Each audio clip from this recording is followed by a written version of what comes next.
কোনে ফেলাই দিছে মা? কোনে ফেলাইছে? কোনে ফেলাইছে ওর ঘরে? উপরে ছাদে? ধামরাই থানার কেডা একটু দূরে ফেলাইছে? কেডা যাত্রাবাড়ি ভূমি ফেলাইছে? অফিসের সাথে অবস্থিত মরহুম আব্দুল লতিফের বাড়িতে এখন বিরাজ করছে মৃত্যু আতঙ্ক। মরহুম আব্দুল লতিফের বিধবা স্ত্রী ৮০ বৃদ্ধা নূরজাহান বেগমকে হত্যা করে বাড়িতে থাকা তার অসহায় ২ মেয়ে ও তাদের শিশু সন্তানদের উচ্ছেদ করতে মরিয়া হয়ে উঠেছে নিষিদ্ধ ঘোষিত ছাত্রলীগের ক্যাডার ও এলাকায় চাঁদাবাজ সন্ত্রাসী হিসেবে পরিচিত ফয়সাল ও ফারুক।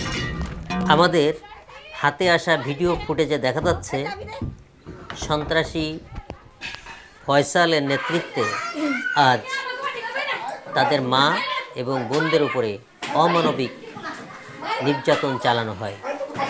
ভুক্তভোগীরা 999-এ ফোন দিয়ে পুলিশের উপস্থিতিতে কোনো রকম জীবন বাঁচালেও আক্রমণের সে ভয়াবহতা যে কারো চোখে পানি এনে দিয়েছে। এ বিষয়ে পরিবারটির নিরাপত্তা বিষয়ে জানতে চাইলে ধামরাই থানার ভারপ্রাপ্ত কর্মকর্তা দৈনিক কালের ছবিকে বলেন, ওসি ধামরাই, আমি দৈনিক কালের ছবি পত্রিকার সম্পাদক, ঢাকা থেকে। ভাই 1 মিনিট একটু সময় নিই আপনার। সেটা হচ্ছে ওই যে আপনার এলাকায় ওই ধামরাই যাত্রাবাড়ি ভূমি অফিসের সামনে ওই যে বাবুল কমিশনারের ওই বাড়িতে ওই তার ছেলেরা মাকে মেরে ঘর থেকে বের করে দিয়ে এবং বোনদের মারধর করছে কিছুক্ষণ আগে ভূমি অফিসের সামনে। হ্যাঁ, ভূমি অফিসের সামনে ওই যে বাবুল কমিশনার, আওয়ামী লীগের যে কমিশনার, তার ভাইয়ের বাড়ি এটা।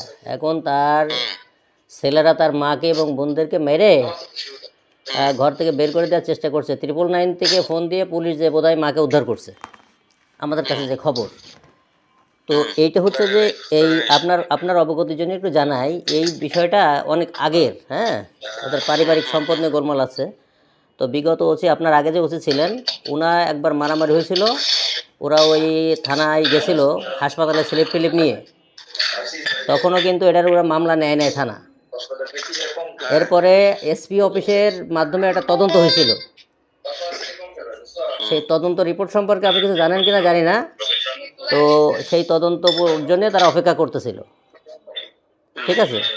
তো এখন কী ডিসিশন আছে জানি না। এখন আবার এই মুহূর্তে আমাদের কাছে কিছু ভিডিও এবং ওই ইতে পাঠাইছে আর কি।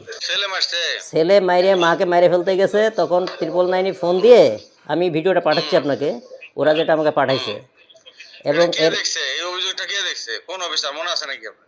না, ওরা তো কেবলমাত্র পাঠাইছে, এটা 10 মিনিটের ব্যাপার, 10 থেকে 20 মিনিটের ব্যাপার।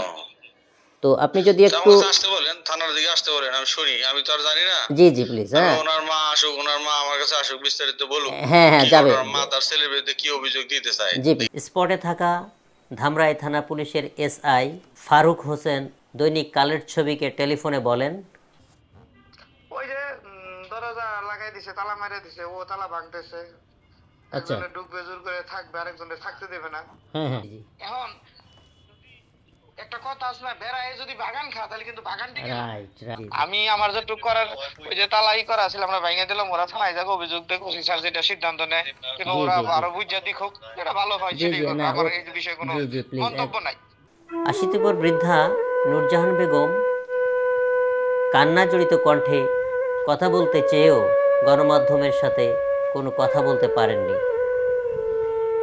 স্থানীয়দের অভিযোগ, মরহুম আব্দুল লতিফের রেখে যাওয়া বিপুল সম্পদ থেকে তার 2 মেয়ে ও তাদের শিশু সন্তানদের বঞ্চিত করার ষড়যন্ত্রের অংশ হিসেবে নূরজাহান বেগমের 2 ছেলে ফারুক ও ফয়সাল মাকে এবং বোনদের হত্যার উদ্দেশ্যে বারবার এমন অমানবিক আক্রমণ চালিয়ে যাচ্ছে। এর আগেও সন্তানের আক্রমণে আহত হয়ে হাসপাতালের স্লিপ নিয়ে থানায় গেলেও বিগত ওসি তাদের মামলা নেয়নি এবং কোনো সহযোগিতাও করেনি। ওসি বদল হয়েছে, থানায় এসেছে নতুন ওসি।